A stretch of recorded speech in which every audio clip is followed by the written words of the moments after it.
Hello everyone, welcome back to the class. How are you all? I hope you all are good. So am I. So today we are going to proceed with the next chapter of class 6 NCRT. The chapter name is Motion and Measurement of Distances. Okay. So in this chapter we are going to study about the motion and measurement of distances. Are we all ready, students? Okay, let's get started then.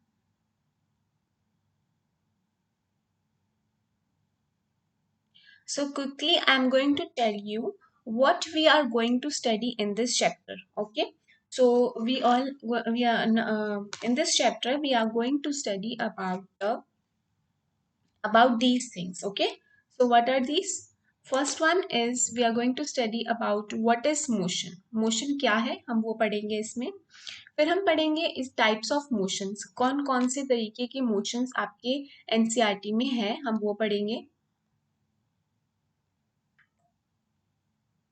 Okay, then we are going to study about the transportation. कितने तरह की transportation होती है हमारे day to day lives में transportation की importance कैसे क्या है और मोशन कैसे ट्रांसपोर्टेशन से लिंक हुआ वो पढ़ेंगे. फिर हम पढ़ेंगे मेजरमेंट कि मेजरमेंट क्या होती है वो किस तरह से की जाती है और उसके कौन कौन से टूल्स हैं मॉडर्न और एंशियंट. ओके. उसके बाद हम पढ़ेंगे standard unit of measurement. Measurement करी जाती है किस टूल से करी जाती है पर उसका स्टैंडर्ड क्या है जो ऑल ओवर द वर्ल्ड में सभी साइंटिस्ट ने डिक्लेयर किया कि इस तरह से मेजरमेंट होगी तो उसे हम करेक्ट मानेंगे. वो आज हम पढ़ेंगे इसमें. नेक्स्ट हम पढ़ेंगे करेक्ट मेजरमेंट ऑफ लेंथ. क्योंकि आपकी साइंस की बुक में सिर्फ लेंथ की मेजरमेंट दी गई है तो हम उसकी मेजरमेंट पढ़ेंगे. उसके बेसिस पर कुछ न्यूमेरिकल्स पढ़ेंगे उनकी यूनिट्स पढ़ेंगे ताकि हम डे टू डे लाइफ्स में जहां जहां मेजरमेंट की रिक्वायरमेंट है लेंथ के अनुसार लेंथ के अकॉर्डिंग हम उसको पढ़ सकें और सही से मेजरमेंट कर सकें. नेक्स्ट हम पढ़ेंगे मेट्रिक यूनिट्स ऑफ लेंथ की लेंथ में कौन कौन सी मेट्रिक यूनिट्स का इस्तेमाल होता है. ओके जो कि स्टैंडर्ड है. उसके बाद हम न्यूमेरिकल्स पढ़ेंगे और उन न्यूमेरिकल्स में कुछ बेसिक कन्वर्जन्स होंगे जैसे सेंटीमीटर से मीटर में चेंज करना मीटर को किलोमीटर में चेंज करना. उन सब न्यूमेरिकल्स में पढ़ेंगे जो कि ये सब आपके सिलेबस में कवर किया गया है. उसके बाद एज यूजुअल हम एनसीईआरटी की एक्सरसाइज को कंप्लीट करेंगे. Okay students, we all are ready. Chapter बहुत आसान है. हम धीरे धीरे हर यूनिट्स को लेकर पढ़ाई करेंगे. Okay. Okay students, let's get started now. तो सबसे पहले हम पढ़ेंगे कि मोशन क्या है. मोशन क्या है बच्चों. हम डे टू डे लाइफ में जितनी भी एक्टिविटीज करते हैं और अपनी बॉडी का इस्तेमाल करते हैं चलने में दौड़ने में या कोई भी ऐसी फिजिकल एक्टिविटी करने में जिसमें हमारी बॉडी का मूवमेंट होता है. हम हमारी बॉडी एक प्लेस से दूसरी प्लेस पे जाती है उसे हम मोशन कहते हैं. पर याद रखना ये जो मोशन होता है हमेशा बच्चों टाइम के रिस्पेक्ट में काउंट किया जाता है. जैसे कि मान लो हमने बोला कि हमारी बॉडी 1 किलोमीटर चलकर यहाँ तक पहुंच गई. ठीक है, हमारी बॉडी इन्हें 1 किलोमीटर का रास्ता तय करके किसी दुकान पर पहुंच गई तो ये मोशन काउंट हुआ. ओके. जैसे एक कार ने 6 घंटे में अपना सफर शुरू करके कहाँ से गाजियाबाद से वो पहुंच गई 6 घंटे में अपना आगरा पहुंच गई. ठीक है. तो हमने कैसे बताया कि एक कार ने मोशन किया ट्रेवल किया. हमने एक टाइम के रिस्पेक्ट में बताया. तो मोशन हमेशा टाइम के रिस्पेक्ट में बताया जाता है. ठीक है. कि एक ट्रेन इतने किलोमीटर पर आवर पर चल रही है. ठीक है. इसके अकॉर्डिंग हम मोशन हुआ है उस ट्रेन का उस बॉडी का काउंट करते हैं साइंस में. ठीक है. तो इसी में हम डेफिनेशन पढ़ते हैं. Motion is known as the change of the position of a body with respect to time. अब ये बॉडी आपकी कुछ भी हो सकती है. एक नॉन लिविंग थिंग भी हो सकती है और लिविंग थिंग भी हो सकती है. तो मोशन कब हुआ जब हम बॉडी ने चेंज किया from one point two the another point with the respect of time. Okay. यहाँ पे कुछ एग्जांपल्स मैंने आपको शो करे हैं मोशन के. जैसे ये वॉक कर रही है लड़की. ये लड़का रनिंग कर रहा है और यहाँ पे प्लेइंग हो रही है। ये सब क्या है? ये सारे मोशन के एग्जांपल्स हैं जहाँ पे बॉडी जो है अपनी इनिशियल पॉइंट यानी कि जो उसका पहला पॉइंट है जहाँ से वो स्टार्ट हुई चलना, और उसने अपनी बॉडी को चेंज किया, मोशन में लाके एक फाइनल पॉइंट में लेकर आई। ठीक है, यानी कि from point A to B with respect to time, उसको हम बोलेंगे कि मोशन हुआ है। ठीक है, आगे हम पढ़ते हैं।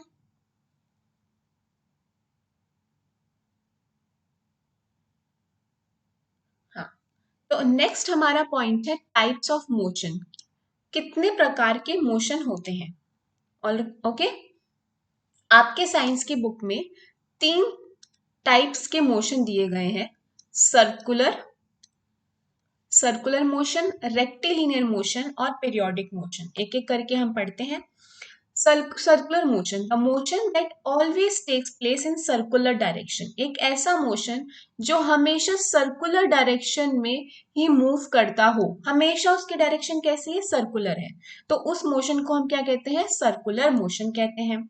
rectilinear motion, the motion that always takes place in a provided single direction straight line। एक ऐसा मोशन जो सिर्फ स्ट्रेट लाइन पे काम कर रहा है, वो ना इधर जाएगा ना इधर जाएगा ना सर्कल मूव करेगा, only it will travel in a straight line, that's why it is known as linear मतलब straight। okay, the always travel in straight line। ठीक है, पीरियोडिक मोशन, ये कैसा मोशन होता है? The motion that keep on repeating itself after a particular length of time. एक ऐसा motion जो जो उसी समय, एक समय पर हुआ और उसी समय दोबारा होगा, उसी समय दोबारा होगा, उसी टाइम के इंटरवल पे उतने ही डेज बाद वो दोबारा अपने आप को रिपीट करेगा। फॉर एग्जाम्पल, जैसे एक क्लॉक है, आपके घर में होम क्लॉक होती है, वो 12 बजा रही है 2 बारी, एक दोपहर के 12 बज रहे हैं, एक रात के 12 बज रहे हैं, तो सेम टाइम इंटरवल उसने कैरी करते हुए अपने आप को दोबारा रिपीट किया, उसे हम बोलेंगे periodic motion. The motion that repeat itself after a particular length of time, उसी लेंथ ऑफ टाइम में अपने आप को रिपीट करे, उसे हम कहते हैं पीरियोडिक मोशन। ओके, जैसे कि आपका बर्थडे भी 1 साल में आता है, ओके, फिर दोबारा दूसरे साल में आएगा उसी दिन, तो अपने आप को वो रिपीट कर रहा है, that is periodic motion. Okay, okay, speed can change in between the motion. जब जब कोई बॉडी सर्कुलर मोशन कर रही है बच्चों, तो आप सोच के देखो, उसके पास भी तो कुछ टर्न्स आएंगे, वो अपने आप को थोड़ी सी बॉडी चेंज करेगी तभी तो वो मुड़ पाएगी। तो अपने आप को इस मोशन में जब बॉडी होती है सर्कुलर मोशन में, तो थोड़ा सा एक्सलरेट भी करती है और डिसलरेट भी करती है, अपने आप की स्पीड को बढ़ाती भी है और घटाती भी है। तो speed can change in between this motion. Okay, rectilinear motion, speed remain same. Okay, circular motion का एग्जांपल, मान लो एक बाइसाइकिल है बच्चों, बाइसाइकिल के जो पेडल्स रहेंगे, जो जिस जिस पे पावर रख के आप अपनी साइकिल चलाते हैं, उन्हें हम पेडल कहते हैं, वो शो करेंगे सर्कुलर मोशन, हमेशा सर्कुलर मोशन में वो रिपीट करेगा अपने आप को। और उसके व्हील्स भी जो रोटेट होंगे केवल, वो कौन सा मोशन शो करेगा? सर्कुलर मोशन शो करेगा। रेक्टिलिनियर मोशन बाइसाइकिल में होता है हैंडल्स का बच्चों। हैंडल्स हमेशा स्ट्रेट रहते हैं, वो हमेशा स्ट्रेट ही जाएंगी, उनकी डायरेक्शन हमेशा स्ट्रेट होगी। आप लोग लेफ्ट टर्न करेंगे लेकिन फिर भी हैंडल्स जब होंगे तो उसकी डायरेक्शन कैसी होगी? Rectilinear, always moves in a straight path. Okay, periodic motion में the rotation of earth around the sun repeat itself every 365 days। Okay, जिससे कि हमारे सीजन चेंज होते हैं। ओके, उसे हम कहते हैं rotation of earth. Okay, planets orbits around the sun, जो एक सन है उसके आसपास कितने प्लैनेट्स के ऑर्बिट्स हैं, राइट? और हमेशा ये जो प्लैनेट्स है अपने ऑर्बिट पे चलते जा रहे हैं in a circular motion, because orbits in the circular path, so that's why planets are also revolving around the earth in the around the sun in the circular motion. Okay, ऐसे हम कुछ examples और पढ़ते हैं circular, rectilinear और periodic motions के। ये 3 motions आपके एनसीईआरटी बुक में है, circular, rectilinear and periodic motion. Okay, जैसे कि आप यहाँ पे देखिए, इस कार के जो व्हील्स हैं, इस कार के जो व्हील्स हैं, चली गई है कार। दोबारा देखते हैं हम इसको। कार को जल्दी है इसलिए चली गई। इस कार के व्हील्स कैसे मूव करते हैं? Round round round, right. तो ये कौन सा मोशन शो कर रही है? ये शो कर रही है हमको circular motion. Okay, the wheels are moving round and round. Okay, अब ये जो बॉलिंग बॉलिंग गेम है, इसमें क्या होता है दोस्तों, जब यहाँ से हम बॉल मारते हैं तो ये कैसे जाती है? एकदम स्ट्रेट पाथ में जाती है। तो ये कौन सा मोशन है दोस्तों? Rectilinear motion. Okay students, rectilinear motion. अब जैसे ये क्लॉक है, ये मूव कर रही है अपने आप को। अभी इसने 1 बजाएगा, फिर से ये 1 बजा सकती है। तो ये कौन सा मोशन हुआ? Periodic motion. हाँ, आप इसको सर्कुलर मोशन भी कह सकते हैं, बिकॉज ये राउंड राउंड राउंड घूम रही है। ओके, अब ये कौन सा मोशन हुआ? कौन बताएगा? ये कौन सा मोशन हुआ? ये हुआ हमारा रेक्टिलिनियर मोशन। और एक और मोशन हो सकता है इसमें, पीरियोडिक मोशन भी हो सकता है, क्योंकि एक समय पर वो अपने आप को, ये जो स्विंग है, ये जो लड़की है, एक समय पर आगे जा रही है और एक समय पे पीछे आ रही है, टू एंड फ्रो मोशन कर रही है, बैक और फ्रॉथ मोशन कर रही है, टू एंड फ्रो मोशन कर रही है। जैसे कि एक पेंडुलम में, ये एक पेंडुलम है और ये बॉब है। आपने देखा होगा कई कई घड़ियों में ऐसे ही होता है, एक पेंडुलम होती है और एक बॉब होती है, आगे जाते हैं पीछे जाते हैं। तो किसी एक पॉइंट पर वो बॉब जो है, दिस बॉब, पेंडुलम का बॉब आगे जाएगा फिर पीछे आएगा किसी एक सेकेंड पे, टाइम के अकॉर्डिंग। तो उसे हम बोलते हैं पीरियोडिक मोशन। तो इसमें हमारे को 2 मोशन दिख रहे हैं। रेक्टिलिनियर क्यों? क्योंकि ये जो स्विंग है, आगे पीछे बस एक ही डायरेक्शन में वो जा रहा है, और पीरियोडिक भी है। ओके, तो ये थे आपके types of motion. So students, before proceeding with the chapter, I'm going to ask you certain questions, okay? तो आप लोगों के स्कूल में वेकेशन होती है, राइट? और जब आपका फ्री टाइम होता है, आप, या फिर आप जब स्कूल जाते हैं, तो आपने कभी सोचा कि आप कैसे ट्रैवल करते हैं? कुछ बच्चे जो होंगे वो शायद ट्रैवल करते होंगे अपने स्कूल जाते समय बस से, या कुछ लोग ऑन फुट ही चले आते होंगे स्कूल, और कुछ लोग बाईसाइकिल का इस्तेमाल करते होंगे, राइट? आप लोग अपने दादी नानी के हाउस कैसे जाते हैं? ट्रेन से जाते हैं, कई लोग कार से जाते हैं, कई लोग प्लेन से जाते हैं। ओके, आप लोग को अगर डिफरेंट डिफरेंट कंट्रीज में ट्रेवल करना हो तो आप कैसे करते हो? ऑब्वियसली प्लेन से करते हैं, राइट? आइलैंड पे जाना हो तो हाँ, हम लोग एक शिप का इस्तेमाल करेंगे, हम लोग कोई भी ऐसा ट्रांसपोर्ट यूज करेंगे जो पानी में चलता हो, राइट? अगर हमें मार्केट जाना हो तो वो तो हम ऑन फुट ही चले जाएंगे यार, है ना? अगर हमें अलग अलग स्टेट जाना हो तब हम इस्तेमाल करेंगे ट्रेन का। कितनी इजी है ना लाइफ, कितने अलग अलग मोड्स ऑफ ट्रांसपोर्ट है हमारे पास और हम उन पे बैठ कर चले जाते हैं। तो क्या आपने कभी सोचा कि वो कितना एग्जैक्ट डिस्टेंस लेते हैं आपको यहाँ से अपने घर से स्कूल पहुंचने तक, या आपके घर से नानी दादी के घर पहुंचने तक, या आपकी एक कंट्री से दूसरी कंट्री में जाने पर कितना टाइम लगता है? कभी आपने सोचा? कभी सोचा कितना टाइम लगता है, कितना डिस्टेंस कवर कर लेते हो आप, और कौन सा मोड्स ऑफ ट्रांसपोर्ट करते हैं? ये तो हम झट से सोच लेते हैं कि इस बार हम ट्रेन से ट्रेवल करेंगे, हम कार से जाएंगे, हम साइकिल से जाएंगे। और कितना टिकट फेयर लगता है, कितना पैसा लगता है दोस्तों? कभी सोचा? अरे ये तो हम क्यों सोचेंगे, ये तो हमारे मम्मा पापा सोचेंगे ना, राइट? देखते हैं पहले के जमाने में लोग एक जगह से ट्रेवल करने के लिए दूसरी जगह तक कैसे जाते थे। तो दोस्तों पहले मीन्स ऑफ ट्रांसपोर्ट नहीं होता था, तो कितना डिफिकल्ट रहती होगी ना लाइफ। उस समय लोग सिर्फ पैदल चलते थे अपने फुट पे, और अपने सामान को पीछे कैरी करके चल देते हैं। और उसके बाद धीरे धीरे जब टाइम बदलता रहा तो उनको वाटर रूट सही लगने लगे और उन्होंने बोट्स का निर्माण किया, इंट्रोडक्शन करी अपनी लाइफ में बोट्स का। बोट्स बोट्स बहुत आसान तरीके से बन जाती थी, क्योंकि लकड़ी को इस्तेमाल करके उन्होंने बोट्स बनानी शुरू कर दी। उसके बाद लोगों ने सोचा कि जब हम बोट से जा ही सकते हैं, तो धीरे धीरे 20th सेंचुरी तक आते आते बहुत सारे ऑटोमोबाइल्स इंट्रोड्यूस करा दिए। ऑटोमोबाइल्स जैसे कि एक not this type of, this is a mobile but that was automobile means कुछ ऐसे व्हीकल्स इंट्रोड्यूस कराए जिस जो रोड पे भी चल सकें, जो एयर में भी ऊपर जा सकें और हमारे पानी पे भी चल सकें और फाटक ट्रेन के जो ट्रैक्स होते हैं उस पे भी चल सकें, राइट।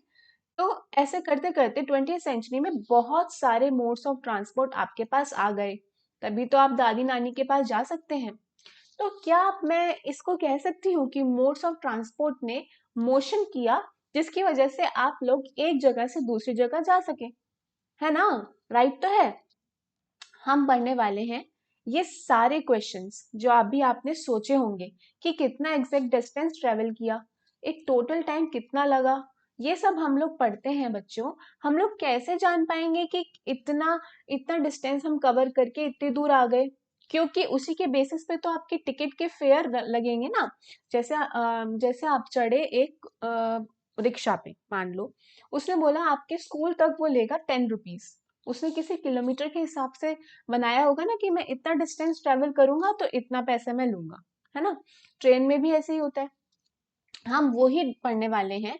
उसके लिए हमें चाहिए होती है सही करेक्ट मेजरमेंट होना, करेक्ट तरीके से हम मेजर कर पाए, नाप सके कि क्या एग्जैक्ट मेजरमेंट है जितना हम ट्रेवल कर कर आए हैं। तो मेजरमेंट क्या होती है स्टूडेंट्स? मेजरमेंट एक टेक्निक है, एक टेक्निक है to know the exact amount of distance travel, कितना पाथ हमने कवर किया from travelling from one position to another position, how much distance we have travelled. Okay, तो उसको कौन नापता है? मेजरमेंट। मेजरमेंट से हम नाप सकते हैं।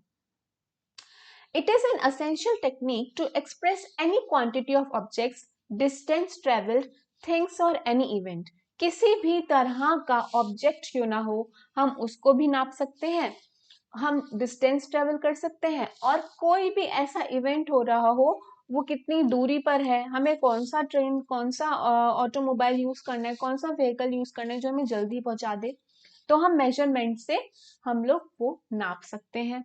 हमारी day to day measurement activities बहुत तरह की होती है दोस्तों। बहुत ऐसे बेसिक टाइप्स ऑफ एक्टिविटीज हम अपनी लाइफ में करते हैं, वो जो हम मेजर करके एक कंक्लूजन पे निकलते हैं कि हम अगर ये यूज करेंगे तो ज्यादा हम जल्दी पहुंच पाएंगे। तो आओ हम लोग देखते हैं कि वो कौन कौन सी एक्टिविटीज हैं जिसमें हम मेजरमेंट का इस्तेमाल करते हैं। ओके, सो एक और फन एक्टिविटी आपकी स्लाइड पर है, आपके कंप्यूटर पर है। सो मैं आपसे पूछना चाहूंगी, ये जो पिन है वो कितना लाइटर है इस पियर से? ये जो पियर एक फ्रूट है आपको दिख रहा है, उससे ये पिन कितना हल्का है? कैसे बता पाएंगे आप ऑब्वियसली आप उठाएंगे उसको, आप देखेंगे कि ये तो इतना ये वाला हैवी है, ये वाला लाइट है, बस ऐसे पता कर लेंगे। या फिर अगर मैं पूछूं कि ये बुक हैवी है या ये पेंसिल हैवी है, या अगर मैं पूछूं कि ये जो गोल्फ की स्टिक बड़ी है या ये पेंसिल बड़ी है, तो आप कैसे बता पाएंगे कौन सी चीज बड़ी है, कौन सी चीज छोटी है? नहीं बता पाओगे ना, उसको देखकर, बस आप देखकर बता दोगे, लेकिन हम लोग को एग्जैक्ट तो पता नहीं चल पाएगा। हम लोग मेजरमेंट से पता कर पाएंगे कि कौन सी चीज कितनी बड़ी और कितनी छोटी है। ऐसे ही दोस्तों, जब आप इमेजिन करो एक कन्वर्सेशन हो रही है, जब आप फ्रूट्स को लेने जाते हैं, आप मिल्क को लेने जाते हैं, क्लोथ लेने जाते हैं, चना दाल लेने जाते हैं, तो क्या आप, जब आप चना दाल लेने जाते हैं, तो आप ये बोलते हैं कि इतना सेंटीमीटर चना दाल दे दो भैया? या आपने कभी मम्मी पापा को देखा हो वो बोलते हो कि इतना सेंटीमीटर चना दाल दे दो हमें? नहीं, वो तो बोलते हैं कि इतना किलो हमें दाल दे दो, इतना किलो मसाला दे दो, इतना किलो राइस दे दो, ये बोलते हैं। और कब, जब आप कपड़े लेने जाते हो तब आपके मम्मी पापा बोलते हैं कि इतना सेंटीमीटर हमें वो दो, इतना मीटर हमें ये दो, 1 मीटर कपड़ा दो, 2 मीटर ये दो, है ना। तो ये क्या हो रहा है? ये मीटर किलो है क्या? ये कहाँ से आए दोस्तों? ये हम क्या लगा लेते हैं? या इतना लीटर दूध दे दो भैया, ये लीटर क्या है भाई? हमें कैसे पता चलेगा? ये सब बच्चों यूनिट्स हैं, यूनिट्स।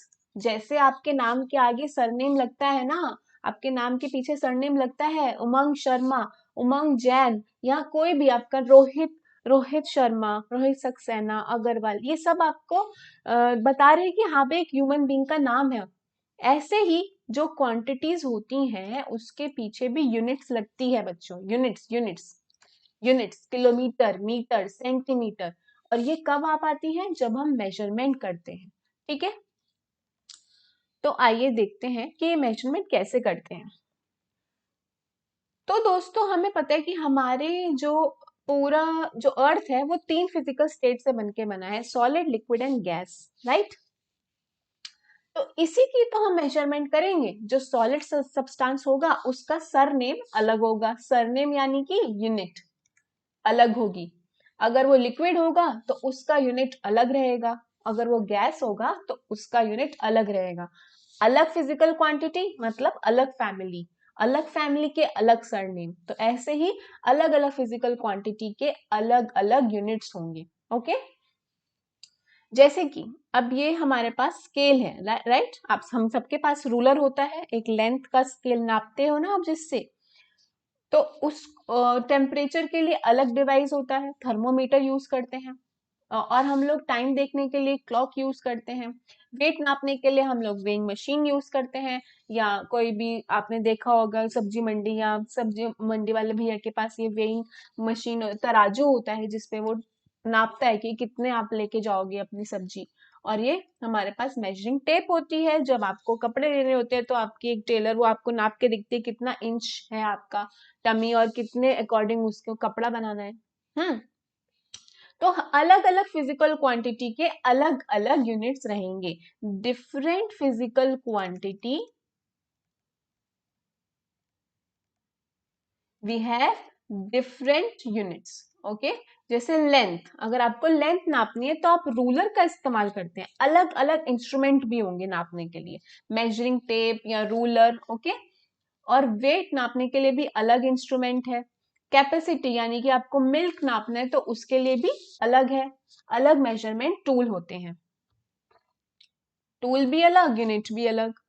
ऑल राइट, अभी हमारे मॉडर्न जमाने में तो टूल्स आ गए, लेकिन बच्चों क्या आपने कभी सोचा कि पुराने टाइम पे कैसे नापते थे लोग, कैसे करते थे? उस समय तो टूल्स टूल्स नहीं थे, तो क्या करते थे उस समय दोस्तों? क्या होता था, लोग अपने उंगलियों का इस्तेमाल करते थे, अपने पाम का इस्तेमाल करते थे और अपने फुट का इस्तेमाल करते थे ताकि वो नाप सके कि उन्होंने कितनी दूरी ट्रेवल करके वो एक जगह से दूसरी जगह आए हैं। ठीक है, अपना इतना पैर रखेंगे, इतना फीट रखेंगे, फिर 2-3 फीट रखते रहेंगे तो उन्हें पता चल जाएगा कि इतना दूर हम 10 स्टेप्स काउंट करके हम यहाँ पहुंच गए, तो 20 स्टेप्स पहुंच के हम वहां पहुंचेंगे। इस तरह से वो इमेजिन करते थे, राइट, और प्रैक्टिकल यूसेज में लाते थे। ऐसे ही कोई भी कपड़ा होता था तो वो अपने इन फिंगर्स से इस्तेमाल करके यहाँ से इतना पहुंचा, कितने का हो गया 1 मीटर, या इतना से इतना हो गया, पाम को यूज करते थे नापने के लिए दूरी। ठीक है, और हम एक फैथम होता था उनके मेजरमेंट, जब पूरा का पूरा हम उनका जो आर्म्स यूज होता था पूरा, ठीक है, वो उसका इस्तेमाल करते थे एक कपड़े को नापने के लिए या जितनी भी चीजें नापने के लिए। ऐसे ही आपके एनसीईआरटी में एक क्वेश्चन पूछा है, वो बोलते हैं कि इस टेबल को नापना है। तो उन्होंने क्या किया, उस टेबल उस वहां पे जो 2 बच्चे हैं उन्होंने नापने के लिए क्या किया, क्योंकि टेबल की मिडिल उन्होंने सेंटर पॉइंट पकड़ना था, तो वो 2 गिल्ली लेकर आए। गिल्ली आप समझते हो, जब क्रिकेट खेलते हैं तो विकेट्स के ऊपर लगाने वाली एक छोटी सी गिल्ली होती है, वो 2 गिल्ली लेकर आए, उन्होंने टेबल को नाप दिया। लेकिन एक गिल्ली बड़ी पड़ गई, एक गिल्ली छोटी पड़ गई। ऐसे ही जब इसलिए उन्होंने एक नया नया गिल्ली लेकर आया, नए पेयर ऑफ गिल्ली लेकर आया। उसमें भी ये हुआ, एक छोटी गिल्ली थी और एक बड़ी गिल्ली थी। तो क्या हम इन सब चीजों से मेजर कर पाए होंगे वो एग्जैक्ट मेजरमेंट? नहीं कर पाए होंगे, क्योंकि वो एग्जैक्ट टूल नहीं है दोस्तों। किसी का फीट छोटा होता है, किसी का फीट बड़ा होता है, किसी की फिंगर बड़ी होती है, किसी की फिंगर छोटी होती है। तो ये सारे के सारे जो मेजरमेंट पहले जमाने में लोग करते थे, वो दोस्तों नॉन स्टैंडर्ड मेजर्स थी, जिनका कोई भी जिसके यूनिट्स का कोई अता पता नहीं है, उनका कोई स्टैंडर्ड नहीं है। क्योंकि एक इंसान का फीट छोटा, एक इंसान का फीट बड़ा है, तो कैसे मेजर कर पाएगा कोई? कैसे कोई एग्जैक्ट मेजरमेंट कर पाएगा? नहीं कर पाएगा। तो इस पे हम नॉन रिलायबल, नहीं हम रिलाई कर सकते थे इस मेजरमेंट पे, क्योंकि ये प्रिसाइज नहीं थी। प्रिसाइज माने एग्जैक्ट नहीं थी, हमारी मेजरमेंट गलत हो जाती इससे, तो हमने ये सब छोड़ दिया। फिर आया मॉडर्न जमाना, फिर आए अलग अलग तरह के टूल्स मेजरमेंट के लिए। ओके, पहले जैसे फुट स्टेप का इस्तेमाल होता था, रोप का इस्तेमाल होता था, हैंड का, आर्म का, तो ये सब हमने करना कर दिया बंद, क्योंकि ये नॉन स्टैंडर्ड मेजर थे, इससे हमारा एग्जैक्ट मेजरमेंट नहीं होती थी। अब आए मॉडर्न मेजरमेंट, जैसे ruler, measuring tape, screw gauge, vernier vernier caliper. Okay, अभी आपके पास सिर्फ रूलर है और एक ये टेप है, ये दोनों चीजें आप जब हायर स्टैंडर्ड्स में पढ़ेंगी। ठीक है, तो आगे हम देखते हैं। इतना आपके लिए अभी तक का था मेजरमेंट के लिए। मेजरमेंट की डेफिनेशन पढ़ी, एंशियंट जमाने में कैसे मेजरमेंट होती थी, और अलग अलग टाइप्स के टूल्स पढ़े हमने मेजरमेंट के लिए। हम लोग आगे का पार्ट नए वीडियो में बनाएंगे। तब तक के लिए आप ये सब रिवाइज करिए, और जो भी डाउट है आप मुझे कमेंट में लिखिए। Thank you.